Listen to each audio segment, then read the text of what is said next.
আপনি কি প্রেগন্যান্সির ২য় মাসের আছেন? তাহলে চলুন জেনে নিই এই মাসের লক্ষণগুলো এবং তা কিভাবে সামলাবেন।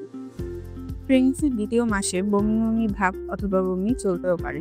এমনকি এটা বেড়েও যেতে পারে। তাই এই সময় খালি পেটে না থেকে অল্প, অল্প করে কিছুক্ষণ পর, পর খাওয়া। প্রেগন্যান্সির সময় অতিরিক্ত ঘুম অথবা ক্লান্ত লাগা খুবই সাধারণ। তাই এই সময় প্রচুর পরিমাণে বিশ্রাম নিন এবং পুষ্টিকর খাবার খান এবং খাবারের সাথে আয়রন, ফলিকযুক্ত খাবার যুক্ত করুন। এই সময়টাতে ঘন, ঘন প্রস্রাব পেতে পারে কারণ জরায়ু বড় হচ্ছে। তাই পর্যাপ্ত পরিমাণে পানি পান করুন। তবে রাতের দিকে একটু কম পানি পান করা যেতে পারে যাতে ঘন, ঘন বাথরুমে যেতে না হয়। বদহজম, গ্যাস্ট্রিক অথবা কোষ্ঠকাঠিন্য। এই সময় পেট ফুলে থাকা বা কোষ্ঠকাঠিন্যের সমস্যা দেখা দিতে পারে।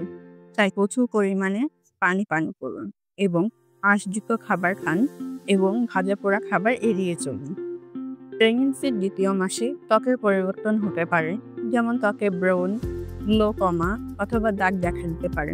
তাই এই সময় নরমালি ক্লিনজার ইউজ করুন, প্রচুর পানি পান করুন এবং কেমিক্যালযুক্ত প্রোডাক্ট এড়িয়ে চলুন। প্রেগন্যান্সির এই সময়টাতে আবেগের ওঠানামা হতে পারে, যেমন হঠাৎ কান্না, রাগ অথবা বিষণ্ণতা দেখা দিতে পারে।